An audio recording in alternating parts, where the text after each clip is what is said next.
All right, so in today's meeting, we will be covering the following objectives. So by the end of the session, you should be able to understand the purpose of student learning targets, also known as SLTs, under Bulletin 130.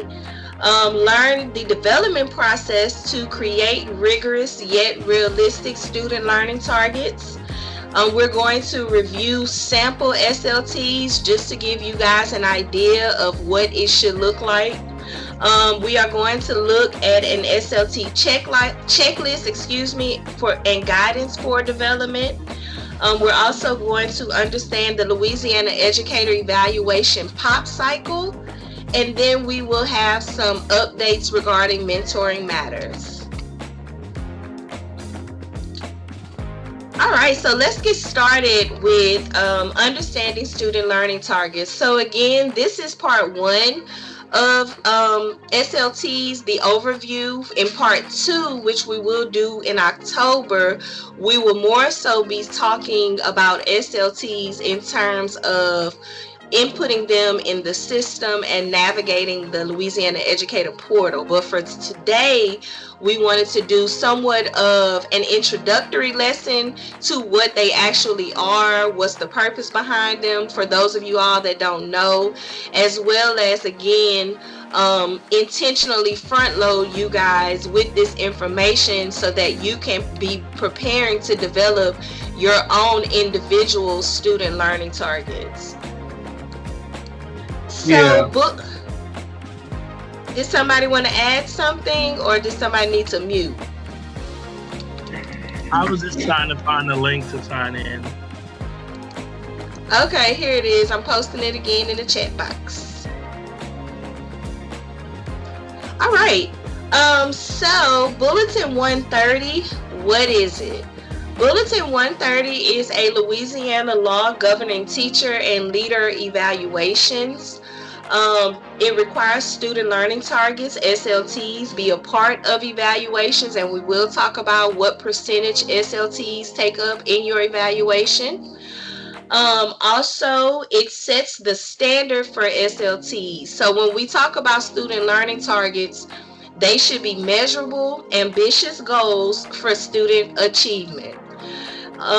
Again, we want to make sure that whatever we're doing with students can be measured so that we can assess and understand whether or not they have reached their achievement levels and performance goals.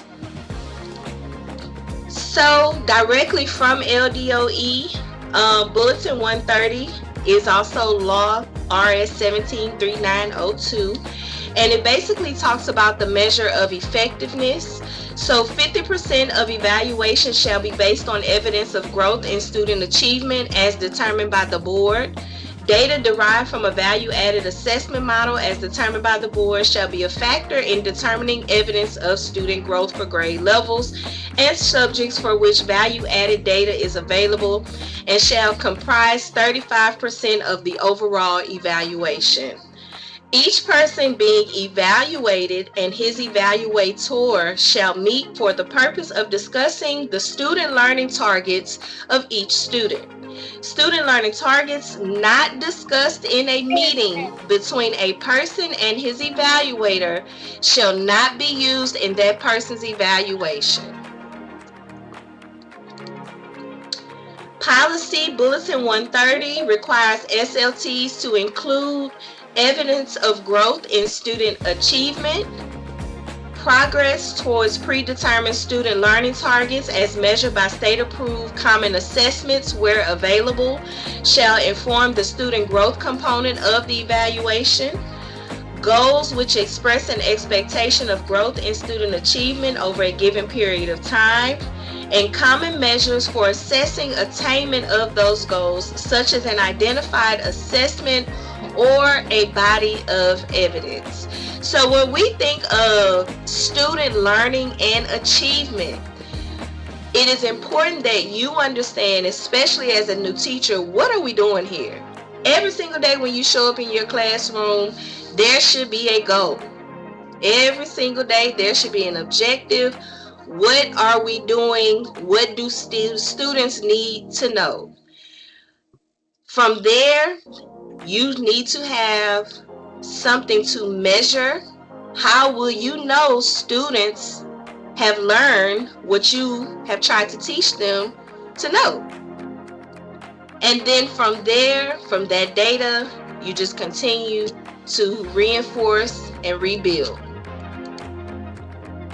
Currently, as required by the state, all teachers, it does not matter what you teach, whether you are teaching English, science, social studies, math, art, choir, what's another? Keyboarding. All teachers, it does not matter if you are core, elective, or ancillary. All teachers are required. Please mute your mic, whoever's mic is not muted. I have to go put the time on you.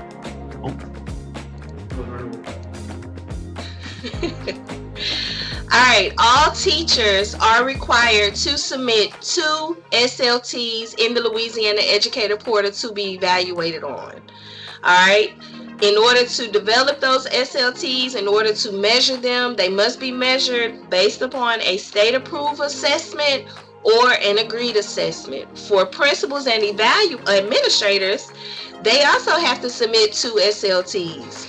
One of them in overall school performance growth, and then one of them in the overall school performance score, and then the growth component of that school performance score. So every educator, it doesn't matter what level you are, or if you are in a school with a classroom, if you are tied to instruction and curriculum, everyone has to submit 2 student learning targets. Evaluators are to meet with each evaluatee for the purpose of discussing student learning targets for each student.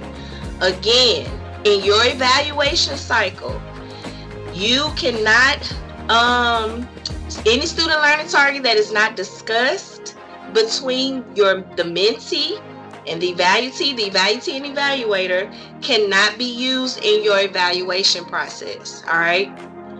As far as the task that goes, adding SLTs, that is your responsibility as the evaluatee.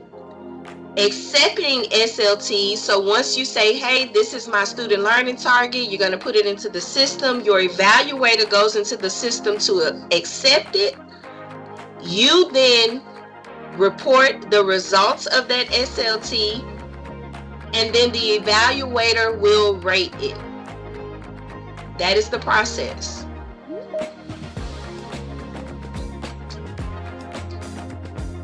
Now, why do SLTs matter? Again, we have to have a goal for students. What do we want students to learn? Number one, SLTs help to make sure that we are aligning instruction with standards. As you are determining what type of instruction you will be given, what will you be focusing on, it has to match to the standard. When you, we will be covering unpacking standards, but when you pull your standards from LDOE, you need to make sure to look at the verbs, because if the standard says students will be able to justify why hot water is better than cold water, then when you're teaching, you should not be teaching how to define hot water and cold water. You should be teaching students to justify the difference between why hot water is better than cold water. So it has to make sure that whatever instruction you are giving matches the standards that are required for your grade level and your content. SLTs also help to provide focus for teaching and learning. You know, some of us know a lot of information about a lot of things, but we have to stick to the goal and what we want students to learn. It also helps to support data-driven decisions, and as well as promote professional growth and student success. When you think of forming an SLT, the best practice would be to utilize a SMART goal model. Your SLT should be specific. It should be something that can be measured, typically by an assessment. It should be ambitious, so it should have rigor, but still attainable. It should be relevant, so it should be tied to your curriculum, and it should be time bound, typically by the end of the school year.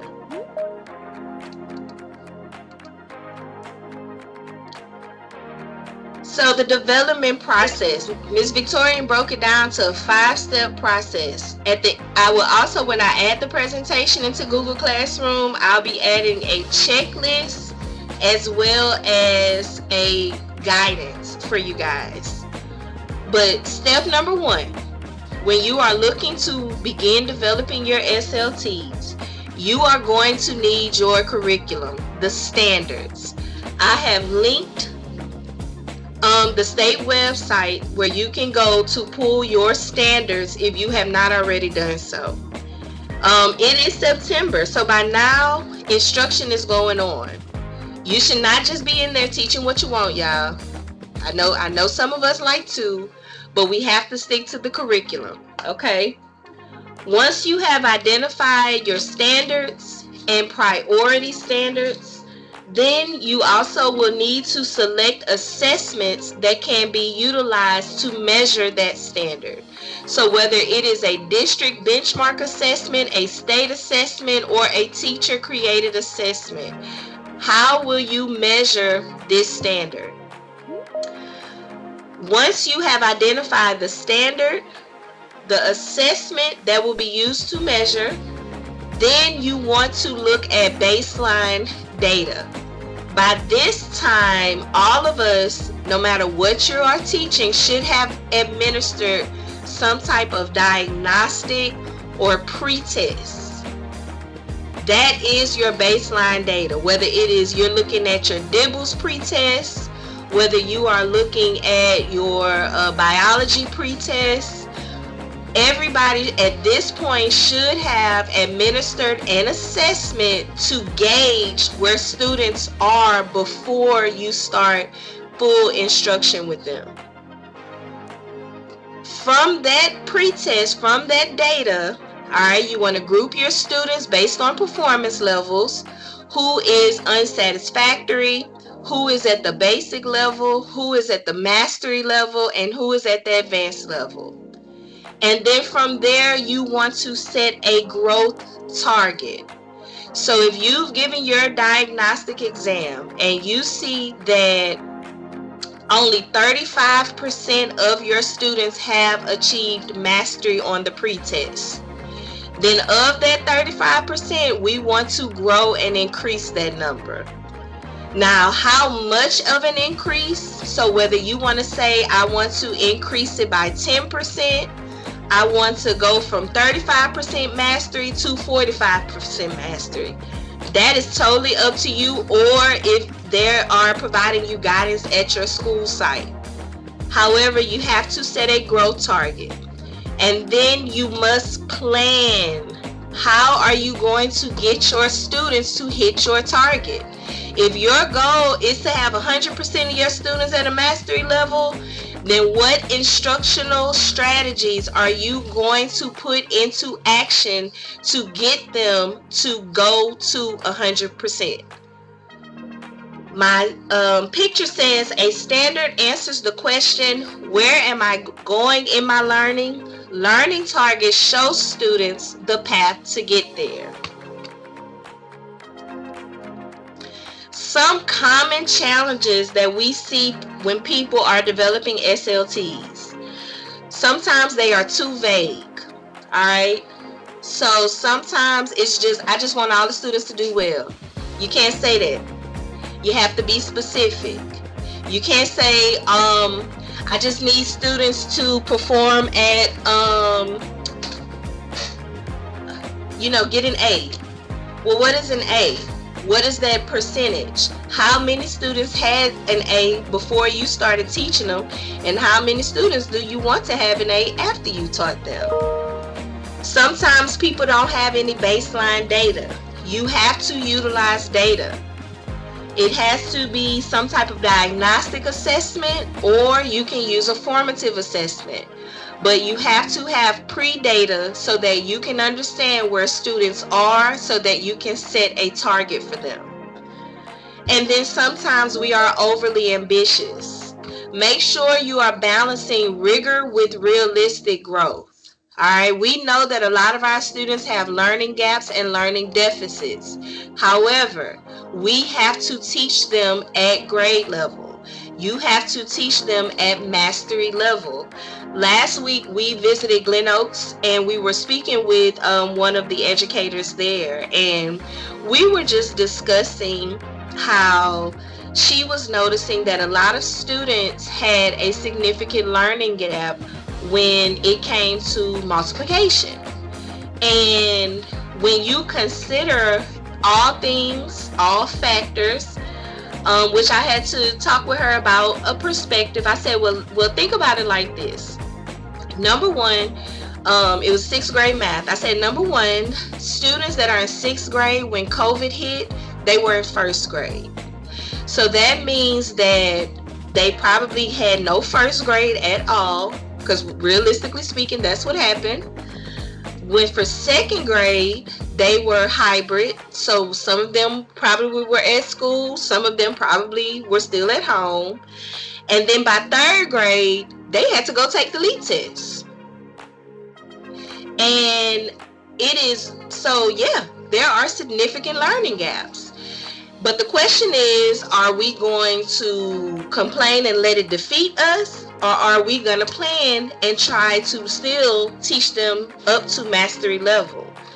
What I told her was that what she was going to have to figure out is how to balance the rigor of 6th grade math, because we still have to teach them 6th grade math, but then maximize on other times to help to support those learning gaps. So whether she is doing math minutes, where she gives them a sheet of multiplication facts, give them a minute to do it, and then review it as a class.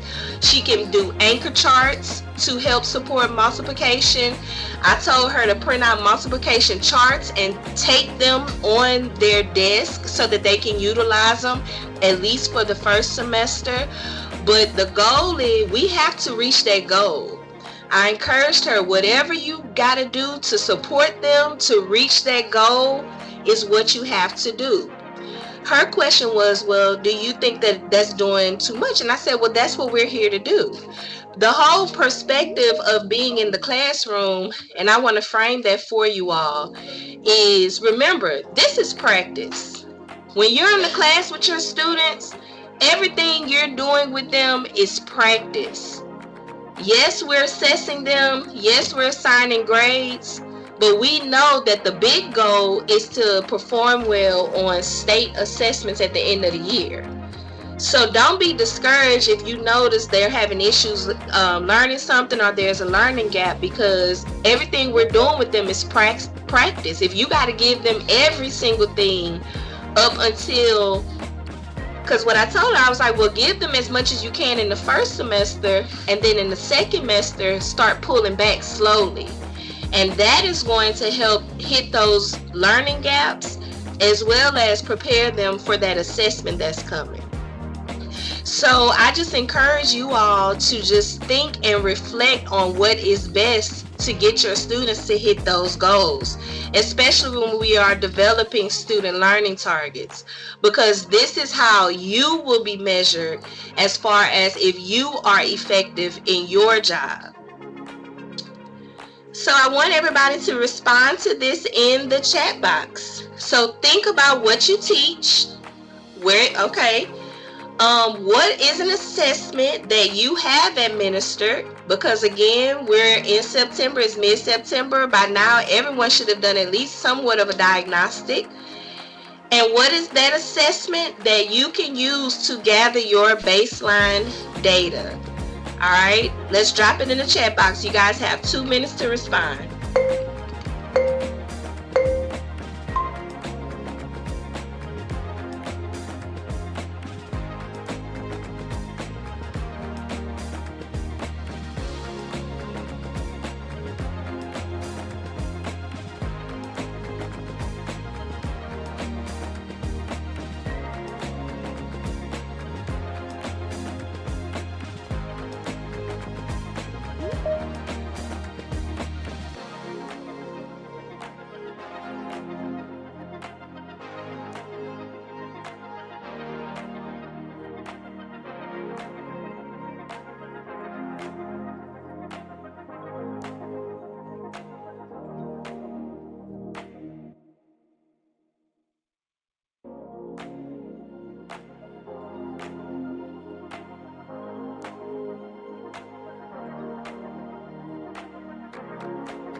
All right, I want to read out some of the things just in case people are like, I don't know what I'm supposed to be using. Okay, a lot of people are saying CFAs.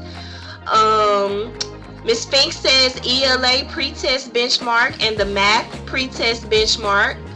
Ms. McKay says Illuminate. Ms. Samaya says CFA, ELA pretest, social studies and science pretest, the diagnostic test, benchmarks assessment, DIBELS.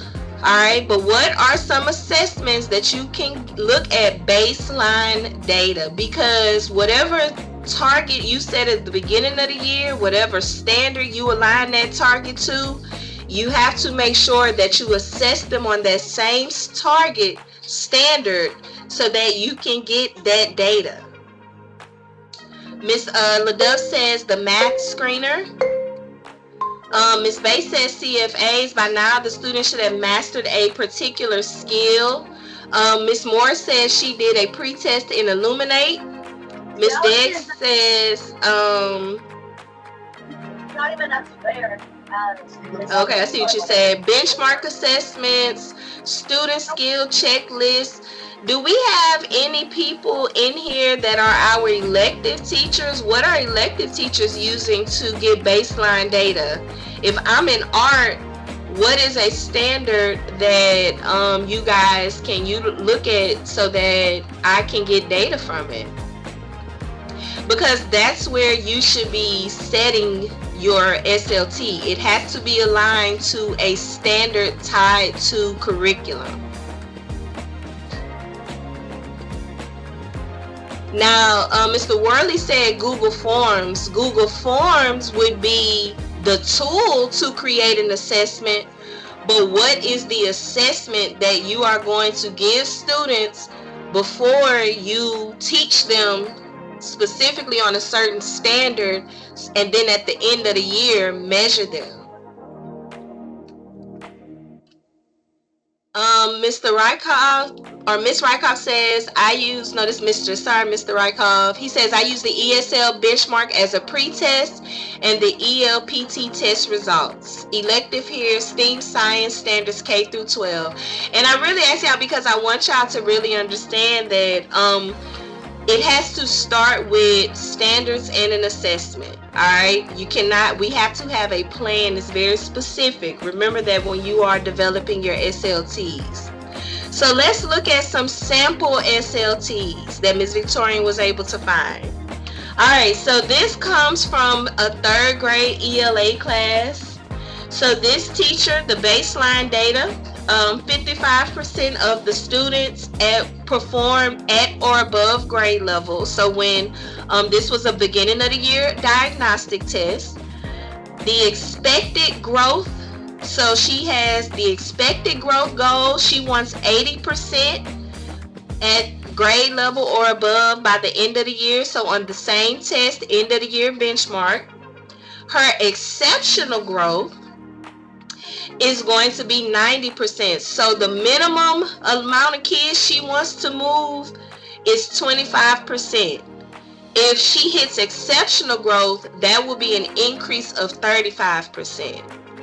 So to break it down, the assessment utilized to measure where students currently are, this teacher used the beginning of the year diagnostic test for ELA. Her expected growth goal, so she wants to increase student performance at or above grade level by 25%. I got that number by subtracting 80 from 55. She wants to hit 80. Right now she's at 55. What will be used to measure if goal was attained? Her students will complete an end of the year diagnostic exam. Again, it has to align with the test that you gave them at the beginning of the year. And then some strategies that she can utilize to support growth. Number 1, expose students to 100% of the curriculum. That is very big, y'all. You have to make sure that you are fitting in all of that curriculum because that gives you a fighting chance. Even if you can't spend as much time on it as you would like to, in the beginning, you can always circle back to it in the spring semester when you are doing review. Another strategy that she can utilize is to utilize a strategy known as backwards design. And that is when you look at standards and assessments first and then plan your instruction based off of what will be assessed. Ms. LaDuff, you want to add? I wanted to make sure we add this particular piece. You hit this, Victorian, but I just want to make sure that everyone hears it clearly. Exposing the students to 100% of high quality instructional materials. We are still going inside of the classroom observing teachers' classes, and we still find CUDA math sheets inside of the classroom, teacher paid teachers, and this is from our high quality instructional material for if you're teaching anything such as K through 8, you have high quality instructional material. You should be pulling anything from teacher paid teachers, from CUDA math, from any of the thing outside sources, because according to your LER, if you do that, you're over in the 1. So if we start at 3 observing your class, but the minute we see anything that is outside of HQIM, then that means that now we begin to hover in the 1, and we don't want that. So we're consistently saying, make sure that it's 100% exposure to your high quality instructional material. Do not bring anything from the outside into that learning environment. Well, can I add this, Ms. LaDuff? I don't want, so those things can be utilized as a supplement if you want to give students additional practice or bonus work, or that can be maybe early finisher work. But the resources that we have now for that we have now, we have all of that early finishers work, topic assessments, quizzes, extra stuff. So now it takes that away where teachers don't have to be curriculum specialists and write the curriculum. All they have to do is follow it. And so that was some of the things that that the curriculum department did to make sure, and especially when it comes down to Eureka Math Square and the Envision through Savas, there's no reason for us to have to pull any of those things out now. Ms. LaDuff, can you, Ms. Bergen in the chat box says, where do we find these things? And then Ms. Brown, we're gonna come to your question. So while you're finishing up with the SLTs, I'll go and pull some of the maybe I could drop the link. Okay, she's gonna drop the link for y'all. All right, here's another SLT. So this is high school biology. It says, so the baseline data, this person gave a pre-assessment. The pre-assessment specifically focused on cell processes and genetics. So this is an assessment that was given on a specific standard.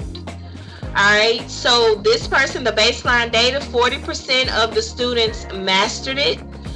They want to set an expected growth goal of 75%, and it will be assessed on the biology EOC. So the cell processes and genetics is a big standard in that EOC, which is why I'm sure this teacher used that standard as a target. And then if that teacher reaches exceptional growth goal, that would be 85% of the students. So to break it down, the assessment utilized to measure where students currently are, a teacher-made assessment on cell processes, genetics, which are aligned to EOC. All right, because when we do have different assessments, if it is a teacher-made assessment, it's tricky when you're doing a teacher-made assessment because you don't want to make the assessment easier than what the students will actually be tested on. So I always tell you, if you're going to make a teacher-made assessment, make sure that you are aligning it to other assessments, benchmark exams, as well as standards. The goal is to increase student performance by 35% and mastery level by the end of the year. So on the end of course test, again, where did I get that number? If her expected growth is 75%, but she only has 40% right now. 75 minus 40 is 35%. So she wants to grow her students by 35%.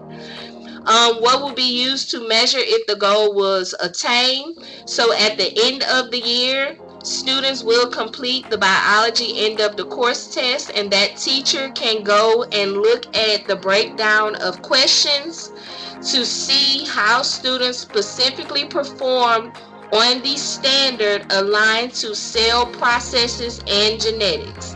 Not the entire test. That specific standard is what this teacher is focusing on.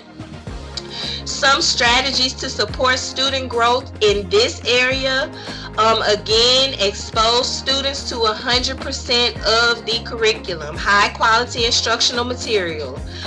This teacher could also use project-based learning labs, so she could have them create models of cell processes. She can have them do projects on genetics and crossbreeding, and also inquiry-based discussion. She could give students information, high quality instructional resources such as science articles, and then have discussions surrounding them around cell processes and genetics. All right, another example I pulled for you guys is an elementary music example.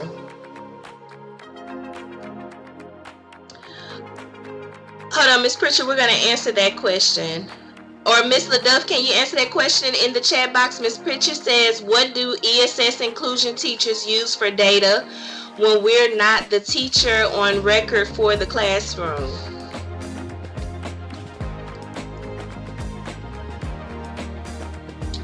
So for elementary music example, SLT, so for this one, this teacher is going to be focusing on rhythmic notation.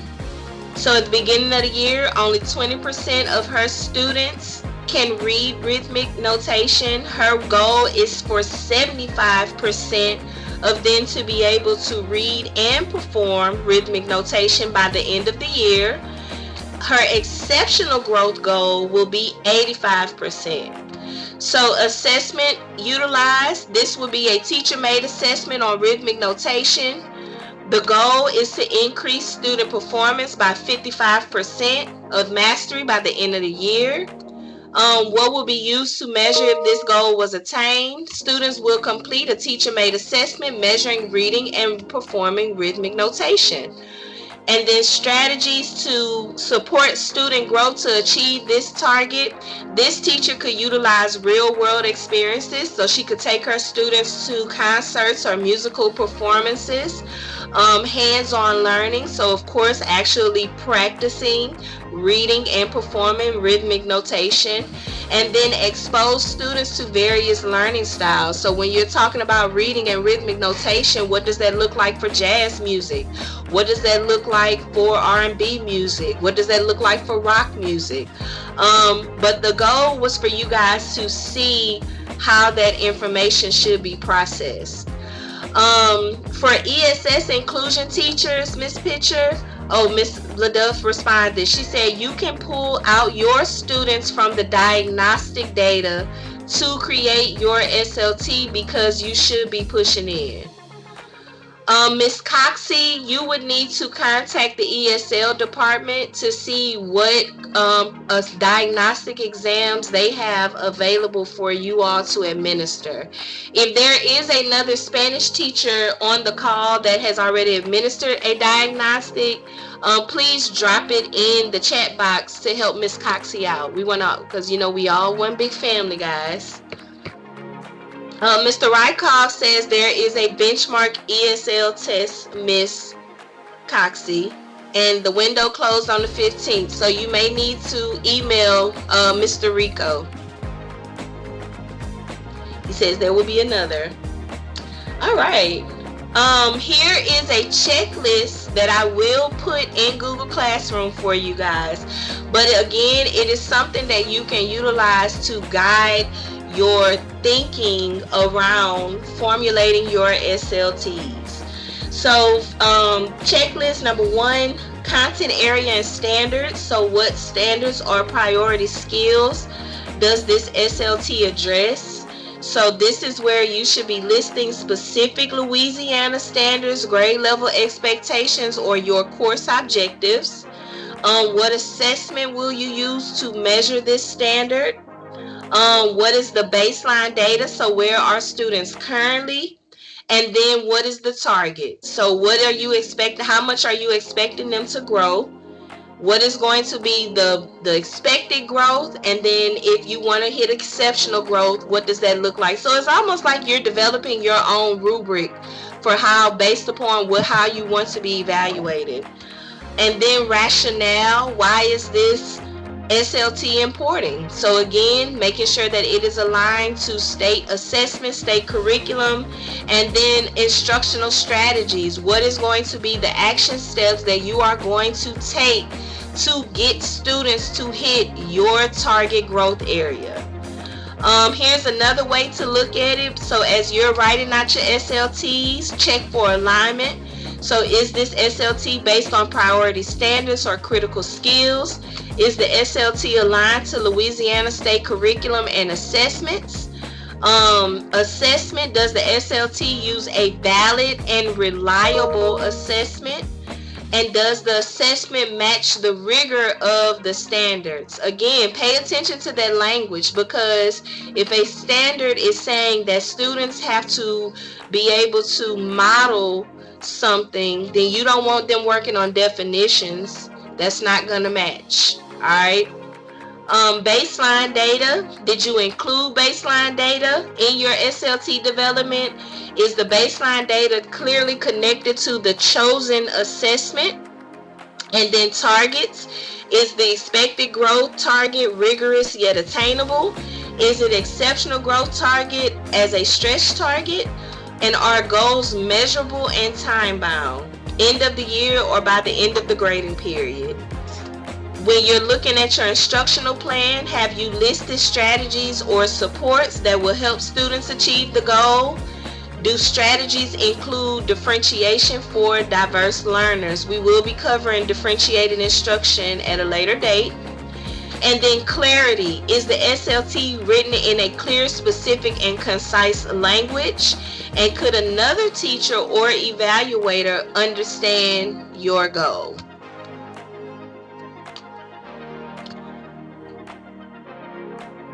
So, Ms. Brown, we did answer that question.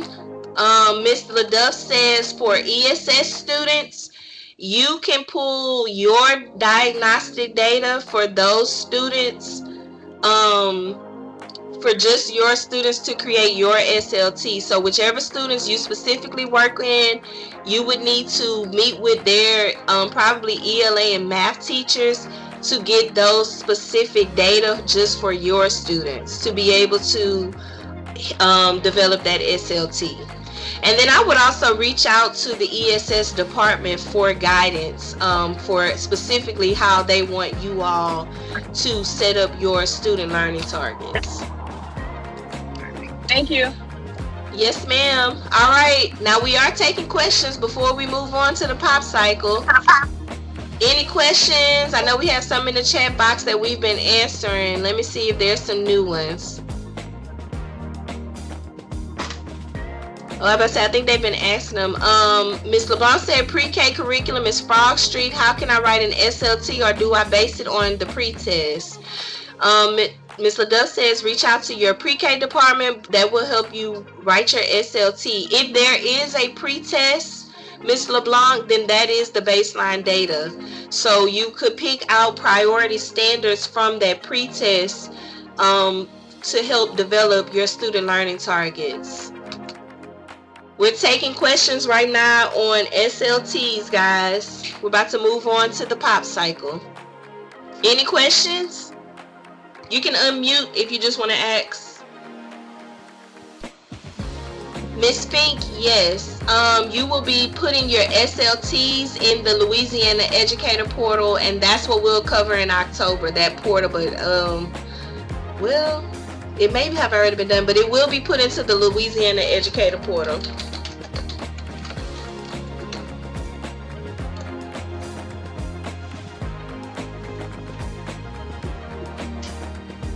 Any questions regarding SLT so far, y'all?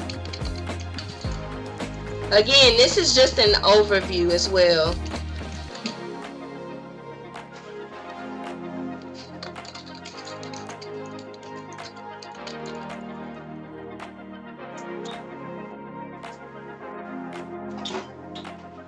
All right, we're moving on. All right, so now Ms. LaDuff will talk to you guys about the Louisiana Educator Evaluation Pop Cycle. Hello, everyone. So once again, I'm excited about being here with you guys today. So just a few things that as we have been supporting schools and doing observations for teachers and providing feedback for teachers, a few of the things that we have noticed that have been asked by new teachers inside of the PLCs is that, am I going to be observed?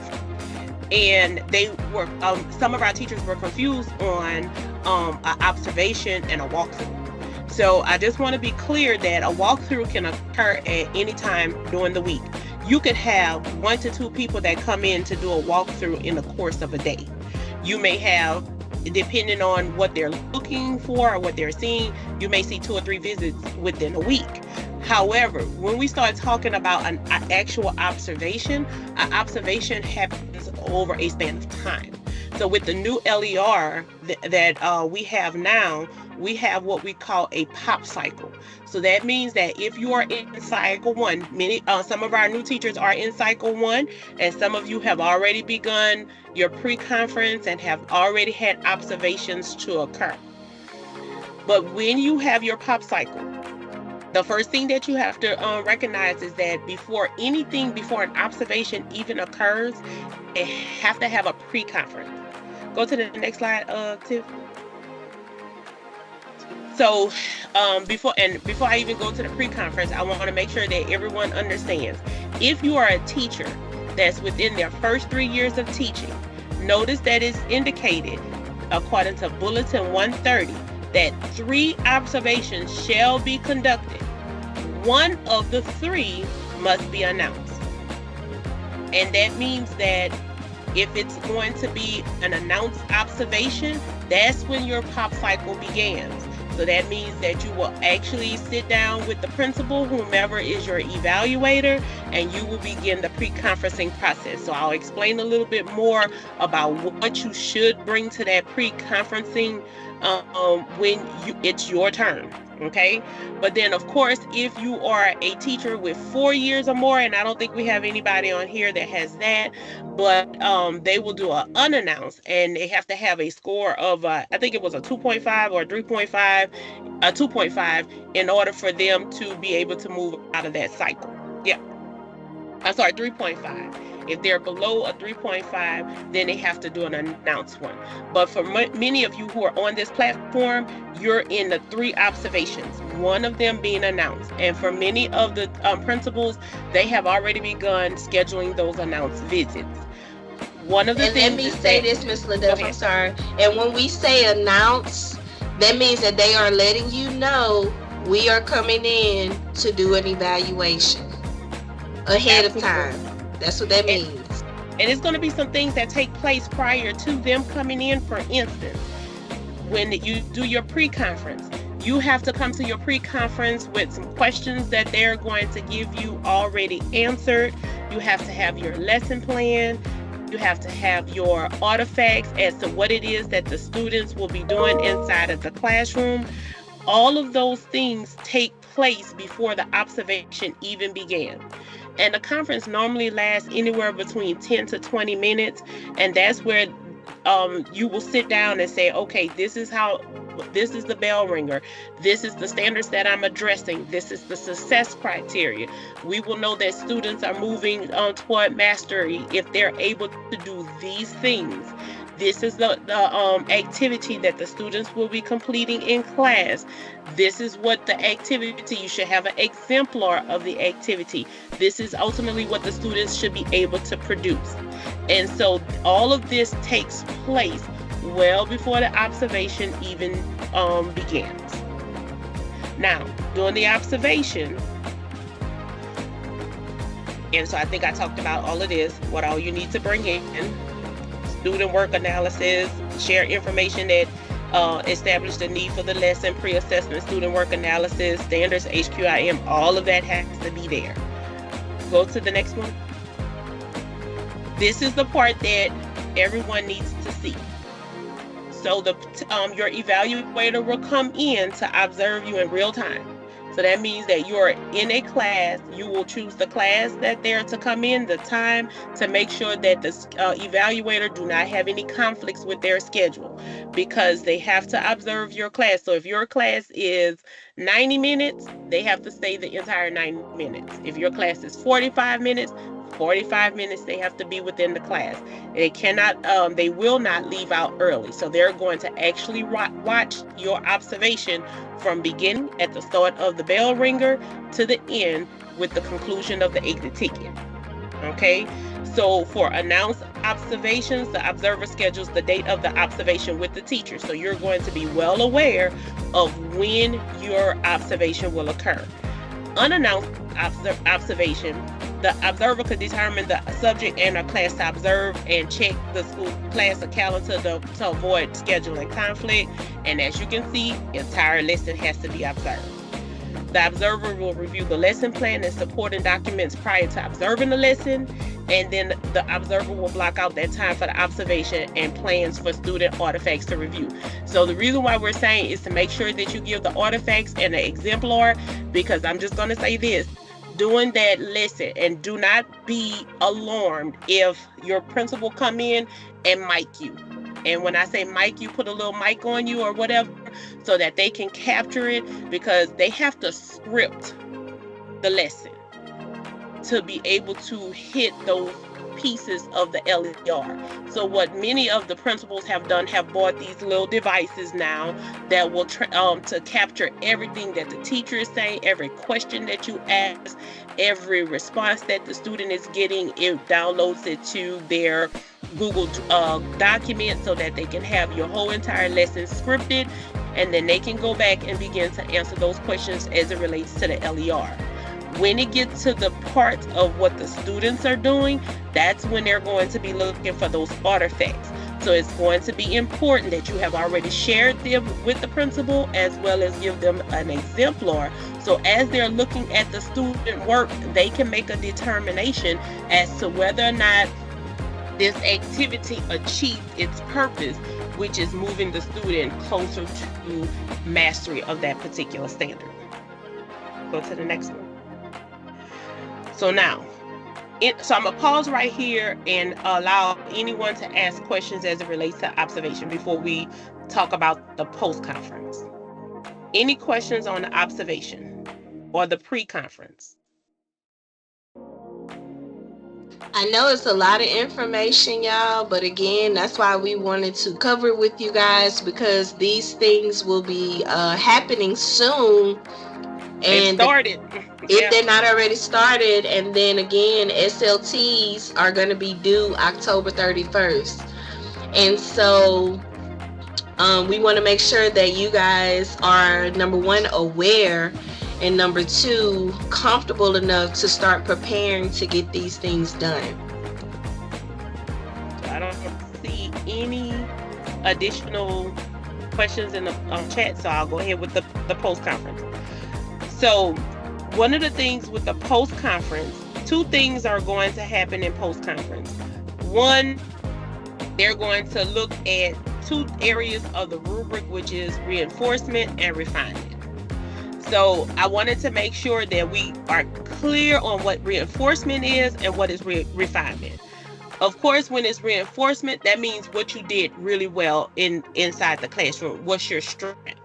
So for instance, if a teacher is asking questions and that teacher made effective usage of wait time, then that's something that is a reinforcement. That's something that we want you to keep. We don't want you to change what you're doing there. We want you to keep doing that. That is your strength. You did a great job with that.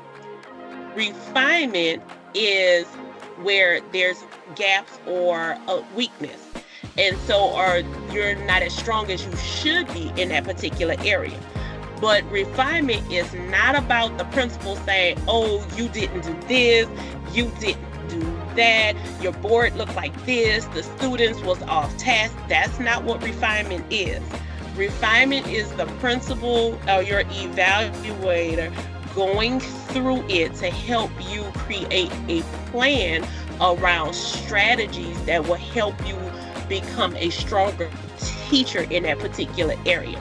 So we don't want you to see the refinement piece as a bashing session. That is not the way that the LER is designed. The LER is designed to promote growth among teachers. So that's the difference between the two. So if for any reason you were kind of, maybe on the fence about what's the difference between reinforcement and refinement, reinforcement means that that's the strength of yours, that you're doing really, really well, that we're going to highlight those things and indicate that we want you to keep doing those things inside of the classroom. But then that refinement piece is where they're actually going to create the plan, that they're going to say, okay, hey, I noticed that some of the students were not engaged.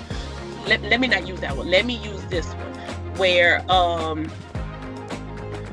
shoot, I lost my train of thought. Just that quick. I'm getting old, y'all. Hold on. This 25 years in the making. What was the one I had on refinement? Well, I can use this one. So the refinement piece is like, say for instance, if students made here it is, that the teacher may not have given clear lesson instructions. So it wasn't concise and the students understood it, because what the teacher did was they decided that they wanted to make it a little bit more rigorous. So they begin to ad-lib a little bit. You know how it is when we get a evaluator coming, we start ad-libbing a little bit to, really make it seem like we're really driving it home. Well, then what happens is it throws the students off because it's something that they're not used to. So then what happens is you don't get the results that you want. So we want you to make sure, so as a result, that will be a refinement piece. So the principal may say, hey, your instructions for the students weren't clear and concise about what it is that you wanted them to, how that you wanted them to engage as it relates to the lesson structure.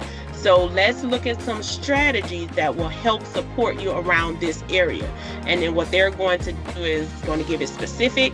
They're going to give you a measure of how you're going to measure it.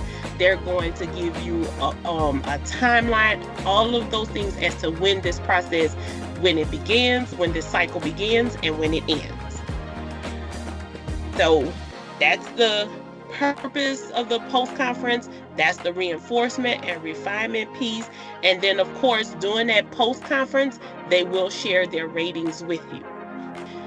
And just be mindful that the only person that can evaluate you in the professionalism area is your evaluator. So I just want to make sure that we remember that particular piece as well. So I think I hit all 4 elements of the post-conference. Reinforcement, refinement, and share ratings. What's next, Victoria?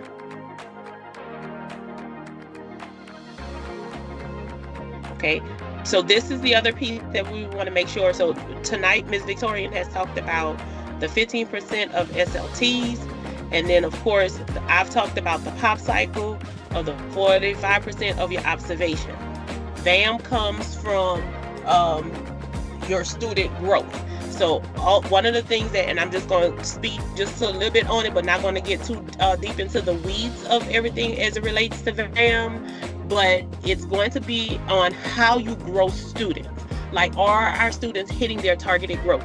So I will say that in middle and high schools that I have been in, ILTs and PLCs, those teachers are looking at those students who are their bottom 25% that the state has identified them as being their lowest 25.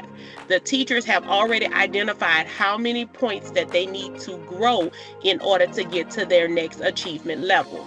This is how your VAM will be calculated. So remember that it's going to be around that growth phase. Now, there are some calculators that the LDOE uses, such as demographics, making sure that it's the same, how they compare it to other students. So there are some other factors that go into VAM, but ultimately it's about growing students.